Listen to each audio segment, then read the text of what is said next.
Big Boss Malayalam season 6 episode 46 live അപ്ഡേറ്റിലേക്ക് പോവാട്ടോ. അപ്പൊ അവിടെ നമ്മൾ ബോർഡ് ഓൾറെഡി കണ്ട് 45 ഡേയ്സ് കണ്ടോ?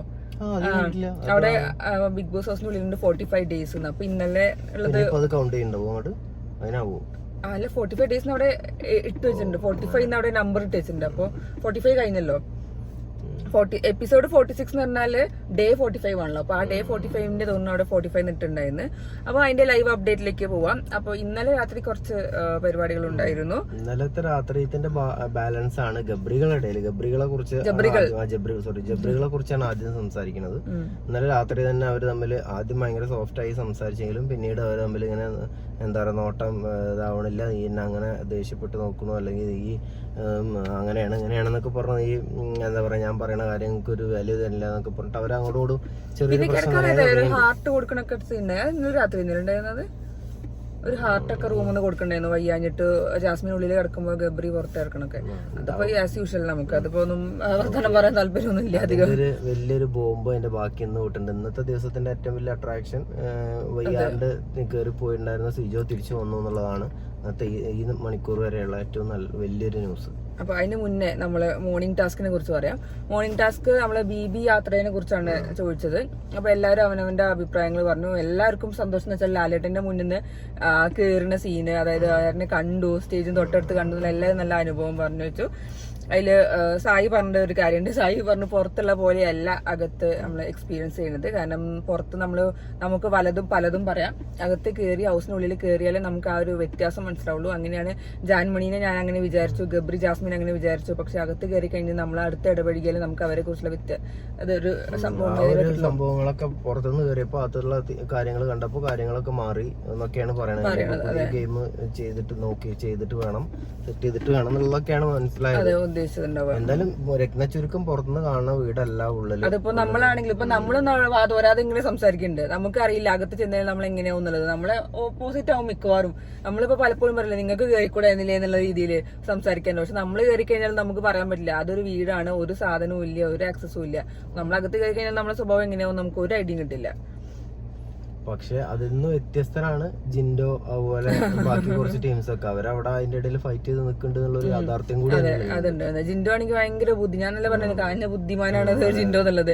ജിൻഡോന്റെ അവിടെ ഇവിടെ ഒക്കെ പിടിച്ചത് എവിടെ വീണ 4 കാലിലെ വീടുള്ളൂ എന്തായാലും ജിൻഡോ. പല ടൈപ്പ് ആളുകളാണ്. അതുപോലെ പുറത്തുനിന്ന് കണ്ട് അതുപോലെ അത് ഇവിടെ ചെയ്ത് എന്താണ് പറയാ ഇവിടെ കളിച്ചു നോക്കാൻ വന്ന ആളായിരുന്നു നമ്മളെ DCB. അയാൾക്കത് പാളിപ്പോയി. അത് ജിൻഡോ അതുപോലെ തന്നെ ഇവിടെ പലതും കാട്ടണം എന്ന് വെച്ചിട്ട് അയാളതായിട്ടുള്ള കുറച്ച് തീരുമാനങ്ങൾ പ്ലാൻ ചെയ്ത് ചെയ്യുന്നുണ്ട്. അയാള് ഏകദേശമൊക്കെ സക്സസ് ആയിട്ട് ഒരു 90% അയാളുടെ രീതിയിൽ അയാൾ സക്സസ് ആയി പോകുന്നുണ്ട്. പല ആളുകൾക്കും പല ടൈപ്പിലാണ് തോന്നുന്നത് ആ വീട്. അതെ. പിന്നെ ജിൻഡോ പറയുണ്ടായിരുന്നു ജാൻമണിന്റെ സിഗരറ്റ് ഒക്കെ ഞാൻ സൂക്ഷിച്ചിട്ടുണ്ട്, വലിച്ച സിഗരറ്റ് ഒക്കെ.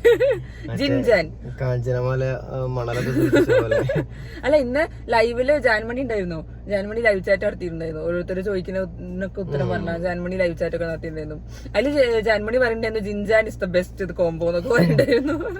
അത് ലാലട്ടിട്ട പേരാണ്. എന്തായാലും അത് നല്ലതായിരുന്നു. ജാൻമണി പോകുമ്പോ തന്നെ പറയുന്നുണ്ട്, ആരൊക്കെ ഇന്റർവ്യൂക്കാരൊക്കെ ചോദിക്കുമ്പോ പറയുന്നുണ്ട്, ചാനലുകാരൊക്കെ ചോദിക്കുമ്പോ തിരിച്ചു വരാൻ പറ്റുക ഞാൻ ചോദിച്ചിട്ടുണ്ട്, ചിലപ്പോ തിരിച്ചു വരാൻ. ഇപ്പൊ അങ്ങനെ ഇനിയിപ്പോ ലാസ്റ്റ് ഫിനാലെ അല്ലാണ്ട് ഇങ്ങനെ പോവാ തിരിച്ചു കയറുക അങ്ങനൊന്നും കേരളം നടക്കണ്ടാവില്ല. അങ്ങനെ കേറാൻ വേണ്ടി വീടിന്റെ ചുറ്റും പല ആളുകളും നടക്കുന്നുണ്ട്. പറഞ്ഞു വിട്ടവരും അല്ലാത്തവരൊക്കെ. അതുകൊണ്ട് അതൊന്നും നടക്കൂല. അപ്പൊ അതേപോലെ പിന്നെ ഋഷി കഥ പറഞ്ഞിരുന്നു, ഗബ്രിയും കഥ പറഞ്ഞിരുന്നു. പക്ഷെ അതിൽ രണ്ടിലും ഋഷി അൻസിബനെ കുറിച്ച് പറഞ്ഞില്ല, ഗബ്രി ജാസ്മിനെയും കുറിച്ച് പറഞ്ഞില്ല, BBയിലെ അനുഭവങ്ങളെ BB യാത്രനെ കുറിച്ച് പറഞ്ഞു. അപ്പൊ അത് എന്താണെന്നറിയില്ല. മീൻസ് മിക്കവാറും ഗെയിമാണല്ലോ ഗബ്രിക്ക്. ആ സംഭവം നമ്മൾ എടുത്തു വരാട്ടോ ഗബ്രിന്റെ കാര്യങ്ങളൊക്കെ. പിന്നെ ഉള്ളത് പിന്നെ ജാസ്മിൻ കഥ പറഞ്ഞിട്ടോ. ജാസ്മിൻ പറഞ്ഞാലും പക്ഷെ ഫുൾ ടൈം ഗബ്രീന്റെ പേരുണ്ടായിരുന്നു. എനിക്ക് ഒരാളോട് അവര് പക്ഷെ രസം തറിയോ ജാസ്മിൻ പറഞ്ഞറിയോ, ഞാൻ അന്ന് വന്ന സമയത്ത് രാത്രി ഞാന് ഗബ്രി നോറ റസ്മിൻ കൂടി സംസാരിച്ചിട്ട് രാവിലെ വരെ സംസാരിച്ചു. അങ്ങനെയാണ് ഞങ്ങളുടെ ഇടയിലുള്ള ബോണ്ട് ഉണ്ടായിരുന്നത്. അതൊരു നമുക്ക് വേണ്ടി ഇട്ടിട്ടാണ്. അതായത് നമ്മൾ അവിടെ സംസാരിച്ചുകൊണ്ടാണ്. പൊതുവെ അതിന്റെ ഉള്ളിലും പുറത്തുള്ള സംസാരം ഇങ്ങനെ ഒരൊറ്റ ദിവസം കൊണ്ട് ഇത്രയും വലിയ ഡീപ്പായിട്ടുള്ള ഫ്രണ്ട്ഷിപ്പിക്കൊക്കെ പോകും. പുറത്തുനിന്നുള്ള ആദ്യം ആലോചിച്ച് വെച്ചതാണോ എന്നുള്ള ചോദ്യങ്ങൾ വരാതിരിക്കാൻ ആദ്യം പറഞ്ഞിട്ട് ഞങ്ങൾ അന്ന് രാത്രി സംസാരിച്ചതിന് ശേഷം ശേഷം ഞങ്ങളുടെ ഇടയിലുള്ള ബോണ്ട് വന്നത്.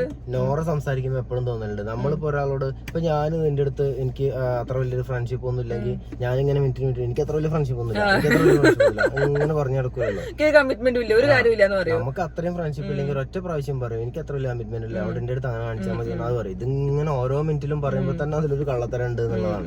ഞാൻ കിണ്ണം കെട്ടിട്ടില്ലേ ഇങ്ങനെ പറയണ പോലെ ഉണ്ട്. അത് രാത്രി അപ്പൊ ജാസ്മിൻ അങ്ങനെ പറഞ്ഞാലും പറയേണ്ടത് പിന്നെ ഞങ്ങളുടെ ഇടയിലെ സൗഹൃദങ്ങളിൽ നോറ പോയി ഒരാള് കൊഴിഞ്ഞു പോയി എന്നൊക്കെ പറയണ്ടായിരുന്നു. അപ്പൊ അതൊക്കെ അവർ ഉദ്ദേശിച്ചിട്ടുണ്ട്. അത് നമുക്കറിയാം ഇനി പ്രീ പ്ലാൻഡ് മറ്റേ ജിൻഡോന്റെ കഥ പറഞ്ഞ പോലെ ഫുൾ പ്ലാനിങ് നടത്തി വന്നതാണോ എന്നുള്ളത്. അല്ല, അത് കഴിഞ്ഞ ദിവസം ആ ഒരു കോടതി ഒരു സെറ്റപ്പ് അവർ ഉണ്ടാക്കിയപ്പോ തന്നെ നോറേന്റെ കയ്യിൽ നിന്ന് ഏകദേശം പാളിയിട്ടുണ്ട്. ഇത് കണ്ടിട്ടുണ്ടായിരുന്നല്ലോ പറയണത്, സ്റ്റാറ്റസ് ഇയാള് പുറത്ത് സ്റ്റാറ്റസ് ഇട്ടതിനെ കുറിച്ച് ചോദിച്ചിട്ട് കയ്യിൽ നിന്ന് പോയിട്ടുണ്ട്. ഞാൻ ഇന്നലെ പറഞ്ഞു റസ്മിന് അത് ന്യൂസ് കിട്ടിയോ ഇല്ലെന്ന് അറിയില്ല, കാരണം പെട്ടെന്ന് ഈ സമയത്ത് എങ്ങനെ വന്നത് അഭിപ്രായത്തിൽ കിട്ടിയിട്ടുണ്ടാവാൻ ചാൻസ് ഉണ്ട്. അത് റസ്മിൻ ഭായിന്റെ ഗെയിം കണ്ടാൽ തന്നെ നമുക്ക് എന്തോ എവിടെയോ പാളിയുണ്ടെന്ന് മുപ്പത്തിക്ക് മനസ്സിലായതിന്റെ ഒരു വ്യത്യാസം ഗെയിമിൽ കാണാനുണ്ട്. അത് കഴിഞ്ഞിട്ട് പിന്നെ നമ്മുടെ സിജോ വെൽക്കം ബാക്ക് സിജോ പറഞ്ഞിട്ട് നല്ല കേട്ടപ്പോ തന്നെ ഏകദേശം എല്ലാവർക്കും ഏകദേശം സിജോ സിജോ സിജോ എന്ന് പറയണ്ട. അവര് ഫ്രണ്ട് ഗേറ്റിൽ വന്നു നിന്നു, പക്ഷെ കൺഫ്യൂസ് റൂമിന്റെ സൈഡിൽ കൂടെ ഇറങ്ങി വന്നു. പക്ഷെ നല്ല രസമുണ്ടായിരുന്നു. ആ ഒരു എൻട്രിക്ക് വേണ്ടി കുറെ പേര് വെയിറ്റ് ചെയ്തിരിക്കുന്നു. അത് നല്ലൊരു തിരിച്ചുവരവ് തന്നെയാണ്. മാത്രല്ല നന്നായി ഗെയിം കളിച്ചുകൊണ്ടിരിക്കുന്നതിന്റെ ഇടയിൽ പെട്ടെന്ന് ഇങ്ങനെ ഒരു പ്രശ്നമായി പോകുമ്പോ എല്ലാവർക്കും ഒരു ബുദ്ധിമുട്ടുണ്ടായിരുന്നു. തിരിച്ചു വന്ന് കണ്ടതിൽ സന്തോഷം. ഇനി ഗെയിം മുന്നോട്ട് എങ്ങനെയാണോ എന്താന്നുള്ളത് നമുക്കറിയുന്നില്ല. പക്ഷെ ഒരാള് അത്രയും ആഗ്രഹിച്ചിട്ട് വന്ന ഒരാള് തിരിച്ചു വരാൻ പറ്റി എന്നുള്ളത് കേൾക്കുമ്പോൾ കാണുമ്പോൾ സന്തോഷം. കാരണം ബിഗ് ബോസ് അത്രയും നല്ലൊരു വെൽക്കം ആണ് കൊടുത്തത്. ആ ബിഗ് ബോസിന്റെ പാട്ട് വെച്ച് നല്ല അടിപൊളിയായിട്ട് വെൽക്കം ബാക്ക് പറഞ്ഞിട്ട് വെച്ച് നല്ല രസമായിട്ട് ബിഗ് ബോസ് എന്തായാലും ആ സിജോക്ക് നല്ലൊരു റീ എൻട്രി കൊടുത്തിട്ടുണ്ടായിരുന്നു. പിന്നെ പലരും വീട്ടിലിരുന്ന് കരഞ്ഞു മെഴുകുണ്ടാവില്ല. സിജോ വന്നൊന്നും ആർക്കും പറ്റിയിട്ടുണ്ടാവില്ല കുറെ പേർക്ക്. ഞാനെ കൊണ്ടൊക്കെ പറയിപ്പിക്കോ ദൈവത്തിന് അറിയാം. പിന്നെ അത് കഴിഞ്ഞ് സിജോന്റെ കുറച്ചൊരു സ്പീച്ച് ഉണ്ടായിരുന്നു ചെറുതായിട്ട്. അതിൽ പറഞ്ഞിരുന്നു ലാലേട്ടന്റെ ആ കൈ പിടിച്ച ഒരു സംഭവം, പിന്നെ എന്റെ മനസ്സിൽ തീപ്പൊരി അല്ല ഞാൻ ഇനി കാട്ടുതീ പടർത്താനാണ് വരുന്നത് സംസാരിച്ചിട്ടുണ്ട്. പക്ഷെ ആ ഒരു വീടിന്റെ പ്രത്യേകത നമ്മൾ ഇത്രയും വെച്ചിട്ട് അങ്ങനെ പവർഫുൾ ആയി പറയണത് പറയാൻ പറ്റില്ല. സിജോക്ക് ചിലപ്പോൾ സക്സസ് ആക്കാൻ പറ്റുണ്ടാവും, പല ആളുകളും അത് സക്സസ് ആക്കാൻ പറ്റാതെ നടക്കുന്നതും ഒക്കെയാണ് നമ്മൾ കണ്ടത്. അതിന്റെ പേരിൽ പകുതി വെച്ചിട്ട് ഇട്ടെറിഞ്ഞ് പോണ്ടി വരുന്നതൊക്കെ വരെ നമ്മൾ കണ്ടുകൊണ്ടിരിക്കുകയാണ്. പിന്നെ എന്തായാലും നമുക്കറിയാം ഈ സീസണിൽ ഒരു രാജാവ് പറഞ്ഞ കോൺസെപ്റ്റ് ഇല്ല. രാജാവിനെ വളർത്താൻ ബിഗ് ബോസ് ഒരു സമ്മതിക്കുന്നില്ല എന്നാണ് ഒരു നഗ്നമായ സത്യം. ഈ സീസണില് എന്താ പറയാ ബിഗ് ബോസ് തന്നെയാണ് രാജാവ് ആവുണ്ടെന്ന് കാണുമ്പോഴേക്കും അവര് മെന്റലി വരെ ഡൗൺ ആക്കി അവിടെ കിടക്കുന്ന പറയാണ്. അപ്പൊ ഞങ്ങള് മതി കൂടെ രാജാക്കന്മാര്. അത് നല്ല സംഭവം തന്നെയാണ്. അങ്ങനെ വലിയ രാജാവായിട്ട് ആഴ്ചക്ക് രാജാക്കന്മാർ ഇന്ന് ഇപ്പൊ ഏതോ ഇതിലൊക്കെ പറഞ്ഞ പോലെ മനുഷ്യന്റെ ഇന്ന് തോളിൽ എന്താ മാറാപ്പ് പറ്റൊക്കെ പറഞ്ഞ പോലെ എന്താ പറയാ, ഇന്ന് രാജാവാണെങ്കിൽ അയാൾ തന്നെ ആയിരിക്കും നാളെ ഒറ്റടി കിടക്കുന്നത്, വ്യത്യാസം അയാൾ വീണ്ടും രാജാവ്. അങ്ങനെ ഒരു ദിവസങ്ങളിലാണ് അതാണ് അതിന്റെ ഒരു രസം. അല്ലാതെ പല സീസണിലും കണ്ടുള്ള പോലെ തുടക്കത്തിൽ തന്നെ ആൾക്ക് കപ്പ് നിന്ന് പോണതിനേക്കാളും രസം ഇങ്ങനെ പോണത് തന്നെയാണ്. അതിന്റെ ഇടയ്ക്ക് അതായത് സിജോ വന്നതിന് ശേഷം ജാസ്മിൻ ചെന്നിട്ട് സിജോനോട് സംസാരിക്കുന്നുണ്ട്, എന്റെ ഗെയിം എങ്ങനെയുണ്ട്, എന്റെ ഗെയിം മാറുണ്ട്, നല്ലോണം കളിക്കണ്ടോന്ന്. അതില് ബിഗ് ബോസ് നല്ലൊരു കൊട്ട് ജാസ്മിൻ കൊടുത്തു. നിങ്ങൾ കണ്ടോ? ബിഗ് ബോസ് എന്നിട്ടേ ജാസ്മിൻ എന്താണ് നിങ്ങൾക്ക് അറിയേണ്ടത് എല്ലാവരും മുന്നിൽ നിന്ന് ചോദിച്ചാൽ ജാസ്മിൻ ആകെ ചൂളിപ്പോയി. സിജോനോട് കാട്ടിക്കുന്നത് എന്റെ ഗെയിം ഇതന്നെയാണ് ജാസ്മിന്റെ പരിപാടി. ഓരോരുത്തർ വന്നു കഴിഞ്ഞാൽ എന്താണ് എന്റെ ഗെയിം, ഞാൻ നന്നായിട്ട് കളിക്കുന്നത്. എന്റെ ബിഗ് ബോസിനെ ചോദിക്കുന്നുണ്ട് സ്വന്തമായിട്ട് കോൺഫിഡൻസ് ഇല്ലേന്ന് ചോദിക്കുന്നുണ്ട്. നമുക്ക് സ്വന്തമായിട്ട് കോൺഫിഡൻസ് വേണം. അതായത് ഞാൻ നന്നായി കളിക്കുന്നുണ്ട്, എനിക്കൊരു കുഴപ്പമില്ല, പിന്നെ ചോദിക്കേണ്ട കാര്യമില്ല. ഇപ്പം അന്ന് ബിഗ് ബോസ് പറഞ്ഞ സായി മാറ്റി പറഞ്ഞു പറഞ്ഞ പോലെ ഈ പറയുന്ന ആൾ എന്താ പറയുന്നതിനനുസരിച്ച് നമ്മളെ ഗെയിം പാളിയില്ല. അതിന് നല്ലത് ചോദിക്കാം. ഏതായാലും ഗെയിമിനെ അറിയാം. പിന്നെ അവര് പോണ പോക്ക് അവർക്ക് കറക്റ്റ് ആണെന്ന് തോന്നുന്നുണ്ടെങ്കിൽ ആ രീതിയിലാണ് പോണത്. അത് ഏത് ആരാണെങ്കിലും അതാ നല്ലത്. കാരണം ഇപ്പൊ ഒരാൾ പറഞ്ഞു കഴിഞ്ഞാൽ പിന്നെ അത് കൺഫ്യൂസ്ഡ് ആവും, എന്ത് ചെയ്യണം, എവിടെയാണ് പാളിച്ചെന്നുള്ള അതിന്റെ ചിന്തയാവും. പിന്നെ ആ ഗെയിമിൽ ശ്രദ്ധിക്കാൻ പറ്റില്ല. അത് പോണ വഴിക്ക് നന്നായി പോകണ്ട് നമുക്ക് തോന്നുന്നുണ്ടെങ്കിൽ പിന്നെ എന്തായാലും പുറത്തുനിന്ന് ചോദിക്കുന്നത് ബുദ്ധിയല്ല ശരിക്കും. ആ ആൾക്ക് എന്തും പറയാലോ. അത് വിശ്വസിച്ചു അതന്നെ, അതെന്തും പറയാലോ. അത് വിശ്വസിക്കുന്ന പിന്നെ വേറെ കാര്യല്ലേ. ബിഗ് ബോസ് നല്ലൊരു കൊട്ടു ജാസ്മിൻ ഇനിയിപ്പോ ആ ആള് കറക്റ്റായി പറഞ്ഞാലും അതിന്റെ ആൾക്കാർ വന്നിട്ട് മാറ്റി പറഞ്ഞെങ്കിലും കൊടുക്കും. അതെ. അപ്പൊ അത് കഴിഞ്ഞിട്ടാണ് പിന്നെ നമ്മുടെ മെയിൻ സംഭവം ജാസ്മിൻ, ഗബ്രി, റസ്മിൻ ഒരു ട്രയോ സംസാരം ഉണ്ടായത്. അതില് നിങ്ങൾക്ക് അതിനെ കുറിച്ച് എന്താ പറയാനുള്ളത്? ആരാ കട്ടപ്പേത്? അത് ഇപ്പൊ കട്ടപ്പല്ല, എല്ലാരും കൂടെ കുട്ടപ്പന്മാരായി എന്നുള്ളതാണ്. നമ്മളൊക്കെ പൊട്ടന്മാരായി എന്നുള്ളതല്ല. നൈസായിട്ട് തുടക്കം മുതൽ എനിക്ക് തോന്നുന്നത് ഗബ്രിയായിരുന്നു ജാസ്മിനെ വലിച്ചിതൊക്കെ ഇട്ടുകൊണ്ടിരുന്നു. ജാസ്മിനെ കൊണ്ട് മാറി പോകാൻ സമ്മതിക്കാതെ ഇപ്പൊ ഏകദേശം ഇന്ന് സിജോം കൂടെ വന്നതോടുകൂടി ഗബ്രിക്ക് പേടിയായി തോന്നുന്നു. ഇനിയിപ്പോ നല്ല ഗെയിം നടക്കുമ്പോ ഞാൻ ഇവിടെ ചുറ്റി കളിച്ചോണ്ട് നടന്നുണ്ടെങ്കിൽ എപ്പോഴാ പുറത്താവുക എന്നുള്ള അറിയില്ല എന്നുള്ള തോന്നല് വന്നുകൊണ്ടാവുന്നു. മെല്ലെ ഗബ്രിക്ക് എങ്ങനെയെങ്കിലും വലിയണം. അത് ഇന്നലെ മുതൽ ഗബ്രിന്റെ കാര്യങ്ങൾ നമുക്ക് മനസ്സിലായിക്കൊണ്ടിരിക്കുന്നത്. അത് ജാസ്മിൻ ഒരു ഡൗട്ട് അടിച്ചുകൊണ്ടായിരിക്കണം അതിലൊരു ക്ലാരിറ്റി വന്നതും നമ്മൾ തമ്മിൽ ശരിക്കും എന്താന്ന് ചോദിച്ചത്. ഗബ്രി പണ്ട് പറഞ്ഞല്ലോ, ഞാൻ നിന്നെ എവിടെയും വിടില്ല, ഞാൻ നിന്റെ കൂടെ തന്നെ ഉണ്ടാവും, നീ ഇറങ്ങി കഴിഞ്ഞാലും നിന്റെ കൂടെ ഞാൻ ഒപ്പം ഉണ്ടാവും, വീട്ടില് വിഷയം വന്നാലും ഉണ്ടാവുന്നൊക്കെ പറഞ്ഞ രീതിയിൽ. ഇപ്പൊ പറയാ ഞാൻ എനിക്ക് ഇതൊരു ഇതേ ഉള്ളൂ, ഞാൻ പുറത്ത് കമ്മിറ്റ്മെന്റിനോ റിലേഷൻഷിപ്പിനോ ഞാൻ പോവില്ല. റിലേഷൻഷിപ്പിന് താല്പര്യമില്ല, മാത്രല്ല നമ്മൾ തമ്മിൽ ഒരിക്കലും യോജിക്കാൻ പറ്റില്ല. അതുകൊണ്ട് എനിക്ക് മുന്നോട്ട് ജാസ്മിൻ ശരിക്കും ഷോക്കായി ഉണ്ടാവും കേട്ടപ്പോ. അതെ, ജാസ്മിൻ പറയണ്ടേ എനിക്ക് അങ്ങനെയല്ല. എനിക്ക് റസ്മി ചോദിച്ചിട്ട് പോയിന്റ് കറക്റ്റ് ആണ്. ജാസ്മിൻ വയ്യായിക ഉണ്ടെങ്കിലും ഗബ്രി നന്നായി ഗെയിം കളിക്കും. പക്ഷെ ഗബ്രി വയ്യാതെ ആയിരുന്നാലും ജാസ്മിൻ കളിക്കില്ല. ഇത്രയും ദിവസം നമ്മളടക്കം വിചാരിച്ചിട്ടുണ്ടായത് നേരെ ഓപ്പോസിറ്റ് ആയിരുന്നു. ഗബ്രിക്ക് അവിടെ ഏതായാലും ജാസ്മിന് വലിയ ഇഷ്യൂസ് ഒന്നും ഉണ്ടാവില്ല. പക്ഷെ ഇപ്പൊ കുറച്ച് ദിവസമായിട്ട് ജാസ്മിൻ ഈ അണയാൻ പോകുമ്പോൾ ആള് കത്തലെന്ന് ആണെന്ന് പറയണ പോലെ ജാസ്മിൻ ഇപ്പോഴാണ് കൂടുതൽ ഉണ്ടായത്. അപ്പൊ അസുഖമൊക്കെ വന്നപ്പോ ഗബ്രി വിളിച്ചുകൊണ്ടിരിക്കുന്നുണ്ട്. ഗബ്രി നൈസായിട്ട് ഇങ്ങനെ അതെനിക്ക് തോന്നുന്നു മറ്റേ പൂജ്യം വരെയൊക്കെ കൊടുത്തുള്ള ആ ഒരു ഉപദേശങ്ങളും എനിക്ക് തോന്നുന്നു അന്നൊന്നും ഇതിന്റെ ഒരു മൂർധന്യാവസ്ഥയിൽ നിൽക്കൊണ്ട് ആളും അല്ലാതെ അത് എടുത്തിട്ടില്ല തോന്നുന്നു. പിന്നെ ഇപ്പൊ അങ്ങനെ ഇരുന്ന് ചിന്തിക്കുന്നുണ്ടാവും ഗെയിമിൽ ചേഞ്ചുകളും. പിന്നെ ആൾക്കും തോന്നിയിട്ടുണ്ടാവും നന്നായിട്ട് ഗെയിം കളിക്കുന്ന ആൾക്കാരൊക്കെ അവിടെ നിന്ന് ഏകദേശം പല പ്രശ്നങ്ങൾ കാരണം പോകുന്നുണ്ട്. ഇനി ഒരു കപ്പിനുള്ള ചാൻസ് അടുത്തടുത്ത് വന്നുകൊണ്ടിരിക്കുകയാണ്. അപ്പൊ ഇപ്പോഴും ഇനി ഇങ്ങനെ പോണത് ബുദ്ധിയാണോ എന്നുള്ളത് ബുദ്ധിയുള്ള ഒരു ഗെയിമർ ചിന്തിക്കും. ഇനി പുതിയ ആൾക്കാർ വരുമ്പോൾ വിചാരിക്കും എല്ലാവരും സ്ട്രോങ് ആയിട്ടുള്ള ആൾക്കാർ വരികയാണെങ്കിൽ എനിക്ക് ഇനി ഗെയിം കളിച്ചേ പറ്റുള്ളൂ, ഇനി ഇങ്ങനെ വാർത്താനം പറഞ്ഞിട്ട് കാര്യമില്ല എന്നൊക്കെ ചിന്ത വന്നിട്ടുണ്ടാവും. പിന്നെ പല ആളുകളെ സംസാരങ്ങളും നമുക്ക് ഇത് മനസ്സിലായിട്ടുണ്ടാവും. എന്നാൽ ബുദ്ധിക്ക് തന്നെയാണ് ശരിക്കും ഗബ്രി കളിച്ചത്. ഇനി അങ്ങനെ കളിച്ചോണ്ടെന്നുണ്ടെങ്കിൽ അധിക കാലം ഇങ്ങനത്തെ ഒരു നല്ല അടിപൊളി കോംബോ ആണെങ്കിൽ പിന്നെയും കൊണ്ടുപോകും. ആൾക്കാർക്ക് ഇത്രയും പ്രശ്നം ഉണ്ടാക്കുന്ന ഒരു കോംബോ ആകുമ്പോൾ എനിക്ക് തോന്നുന്നില്ല ഇതിന്റെ ടീം ഇതിങ്ങനെ കുറെ കാലം നീട്ടി കളിച്ച് കൊണ്ടുപോകാൻ പറ്റുന്നുള്ളതൊക്കെ. ഇനിയൊക്കെ നല്ല കടുത്ത 50 ദിവസം കഴിഞ്ഞ് പിന്നെ സ്റ്റാർട്ട് ചെയ്യണത് വേറൊരു ഗെയിം തന്നെ ആയിരിക്കും. ഇനി എല്ലാരും കപ്പിക്ക് മാത്രമായിരിക്കും നോട്ടം. സ്നേഹം ഇഷ്ടമൊക്കെ ഏകദേശം തീർന്നു തുടങ്ങും. ഇനി എന്റെ അടുത്ത് വേറെ സംഭവം ഉണ്ടായി. ജാസ്മിന്റെയും ഗബ്രിന്റെ ഈ സംസാരത്തിന്റെ പ്രൊമോ വീഡിയോന്റെ ഇടയിൽ അഫ്സൽ ഇല്ലേ, ഇപ്പൊ ജാസ്മിന്റെ ഒരു കമന്റ് ഇട്ടു പറഞ്ഞിട്ട് അത് ഭയങ്കര വൈറലായി.